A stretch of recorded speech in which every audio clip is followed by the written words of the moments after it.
Hi there. Once again, we're back. I'm Joy, Julie.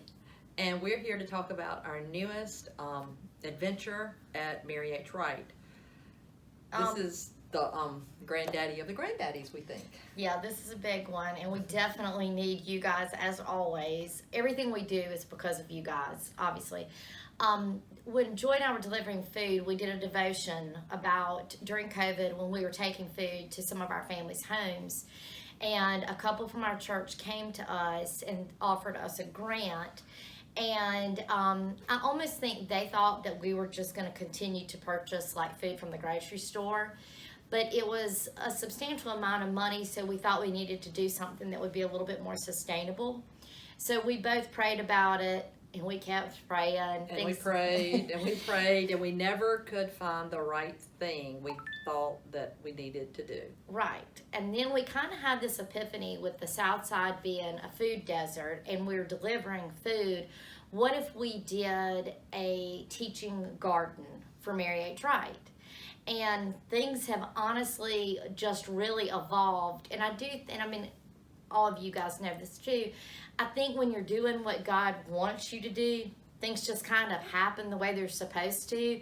And it's kind of been kind of eerie the way everything has fallen into place. This is much bigger than we are, and we are so going to need y'all's help. And because we would have an obstacle, and then there would just be an answer. So where the old swim center used to be, the land was owned by the District 7, and then it was given to the swim center on the conditions when they ever closed or whatever, the land would roll back to District 7.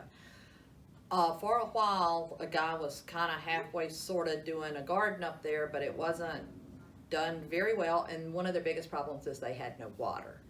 But it kind of had a bad connotation. But then we thought, well, we just suddenly knew we were supposed to do a garden. So we had Kate Copeland was our intern, getting she's some the classic daughter of credit. Carrie and Matt Copeland, and then the granddaughter of Patsy and Dillard Copeland. So we scheduled a meeting. Kate went in there, did everything on the computer, made us look like rock stars. We met with all the district office people and asked them if we could use that land, and the only thing we needed from them or ask of them was if they would pay our water bill and they would cut our grass. And they said sure, kind of slowly, but they said sure, they didn't mind. There was a lot going on. So anyway, so then we started getting quotes, and we finally found a plumber. We got that done. That took way more money than we ever dreamed it would, but we now have really good water. So then we started building boxes, and we drug our husbands and sons out, and we built boxes. And then we thought we were going to plant them. Well, we didn't know there was like a major dirt shortage. Who thinks of a dirt shortage? Or a plant shortage. So we're like, oh my goodness, we thought this was going to happen. But then with a call to Scott Montgomery, who has the perfect organic soil, he was very generous and covered us on that one. And then we talked to Will Montgomery, and he set us up with lots of good plants. So then that was done. We were feeling pretty good about ourselves, thinking we were moving on. And then a lady at our church, at our school, talked to the guy at Hatcher Garden, Dan Shook. Some of you may know him. And anyway, Dan has now become our best friend, and I did just tell him when we've called too much, he doesn't have to answer. But he is as excited as we are. He's done a master plan for us. I brought it to show you guys, even though it's not. And guys, it's kind of like Joy and I only have the vision. We have the vision of like just a garden. Dan has taken it a step further and educated us in the fact that a elementary school garden, it needs to have somewhat of like learning pods.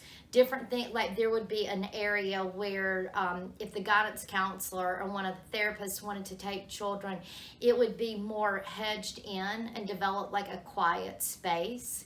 And then you have the pollinator area, you have the bird watching, and he's generously offered to donate his time and materials to build us stone walls for the children for sitting Up in one of the in bird habitat areas. So we would have the garden area, the respite area, the play area, a wetland area, the bird habitat area, all these different areas. And if you look, it looks like a tree growing, and those are the branches.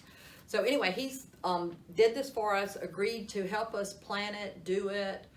But we're gonna need help from you guys. We've got the Cumberland crew has agreed to build us benches as soon as we get them plans. They were excited and sweet to do that. We've got a Boy Scout that's building us the compost center for his Eagle Scout Eagle Scout project.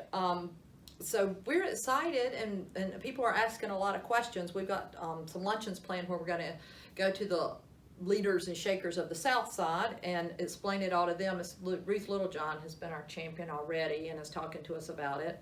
But we would also like to offer it for you guys to come. So Dan will come and speak, and he's probably a little bit more organized in his thoughts than Joy and I are. We get excited because we're so passionate about it. But we just want you guys, I mean, your prayers and your generosity are so overwhelming every single time we come to you. I really do think this is something that our partnership with Marriott Wright will be a huge benefit to Spartanburg and especially the South Side. So anyway, thank you for your continued support. If you drop by the corner, drop in. Yeah, we're we'll have a probably gate there, open and you can just come on but in. if we're not, go look around. People already are. It's very exciting, and that's going to be the new entrance to the South Side, and we think it's something they'll be very proud of and would use for years. Thanks.